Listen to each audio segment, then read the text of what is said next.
लेकिन जब पति पत्नी में प्रेम है तो जाहिर सी बात है जहाँ प्रेम है वहाँ तनी से नोक झोंक होबे करी। एगो लड़की के भावा वो कह दिया अब पति ओके समझावत है देखो ऐसा मत कहत और लड़की का कह दिया कैसे कहती है ए राजा पहिले नियन नहीं मानेला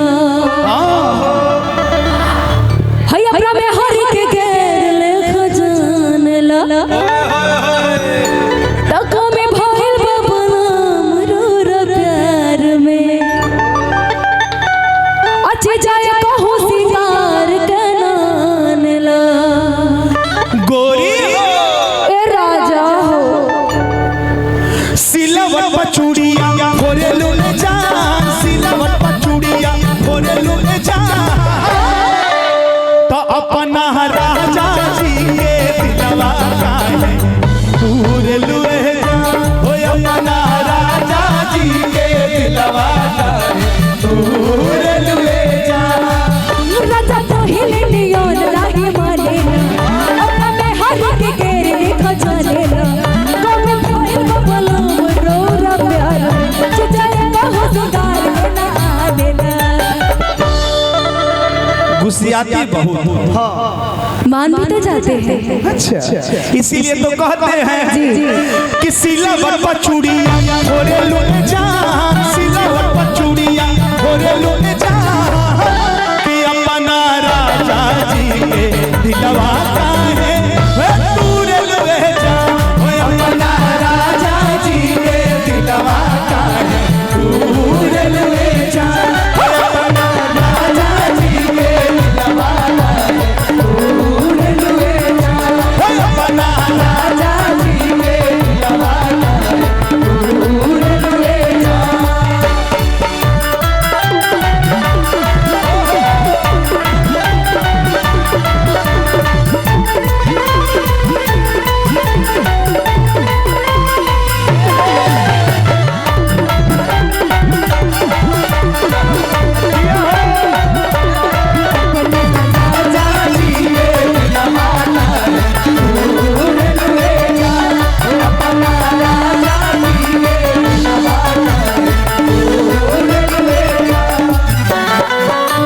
माननीय मिर्जापुर के एमएलसी बड़े भैया विनीत भैया को मैं पहली बार कुछ सामने से गा के सुना रहा हूँ।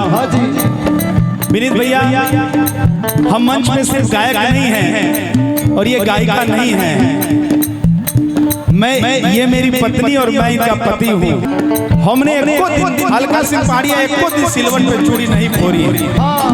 जमाना भी बदल गई, सिल्वर भैया नहीं मिक्सर आ गई बा।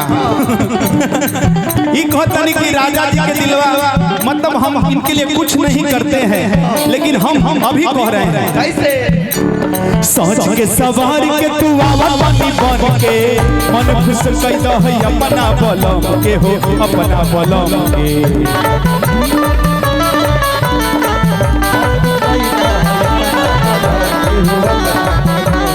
सोच के सवार के तू आवा पानी बन के मन खुश कई दो है अपना बलम के हो अपना बलम के तो पहरी नहारी जाके लूटी हो तब सटी हम बना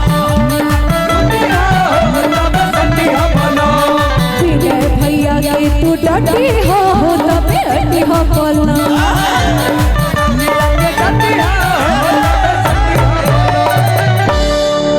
गोरी राजा हो हर बेरी बेरी मुहा तेरे लुए जा बेरी बेरी मुहा तेरे लुए जा कि अपना राजा जी के दिलवा काहे पूरे लुए जा अपना राजा जी के दिलवा काहे पूरे लुए जा राजा पहिले नियन नहीं मानेला अपना में हरि के गैर खजानेला कम भइल बबलाम रोरा प्यार में चिचाए कहू सिंगार के नानेला कि सिलवट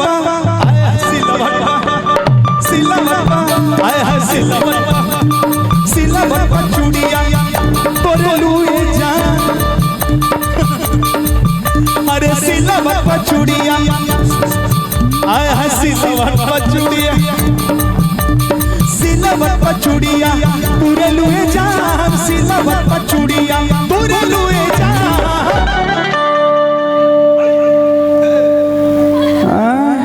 टूट गया चूड़ी टूट गई, इसीलिए गाने की लाइन छूट गई।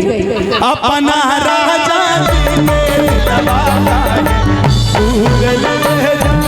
अपना राजा जी के दिलवा का उड़ लुए जा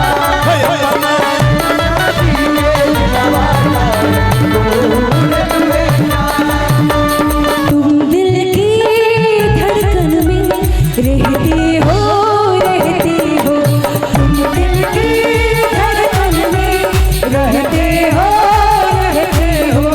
मेरी इन सांसों से कहते हो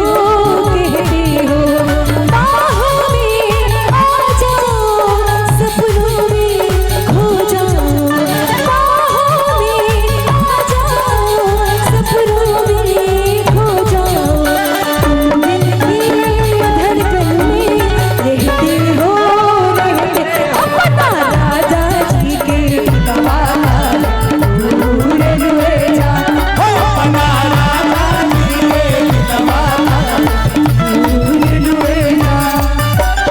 लेकिन सूट लेके आए कि कीमती ही साड़ी अवन पे चालू गली गाड़ी हो गली गाड़ी।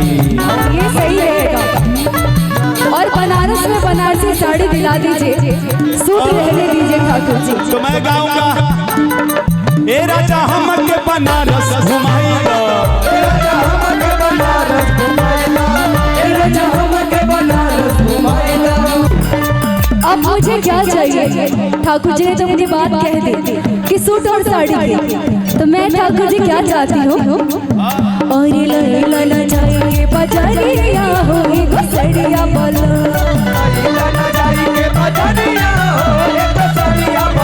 अरे छुचाओ के कहेला सवरिया हो हमर करिया बोलो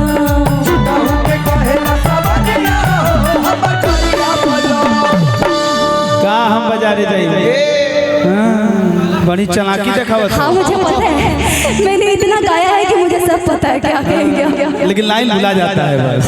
कोई बात नहीं। जब ठाकुर जी जैसे साजन सामने हो तो आंखों के आगे इतनी रोशनी होती कि लाइन भूल जाती है। ये चूना मत लगाइए, ठीक है? पान वाला भी उतना ही चूना लगाता है जितना जरूरी है। तो हम ठाकुर जी अगर बनारस में है तो चूना लग जाएगा आपको। बनारसिया चूना नहीं, बनारसिया कट्ठा लगाइए, हाँ तो मजा आएगा। हाँ उसमें लवंग डालिए, उसमें इलायची डालिए, उसमें थोड़ा प्यार हो तो गुलकंद डाल दीजिए। गुलकंद डालिए, हाँ। और कत्था डाल दीजिए, कसेली एकदम हरा होना चाहिए। पेपरमेंट भी डालिए और उसके साथ सौंफ भी डालिए, सौंफ भी डालिए, लवंग इलायची जीरा बात कहिए। और खाई के पान बनारस वाला वो खाई के पान बनारस वाला खुल जाए मन अकल का ताला। खाई के पान बनारस वाला खुल जाए मन अकल का ताला। फिर तो ऐसा करे धमाल सीधी कर दे सबकी। ओ छोरा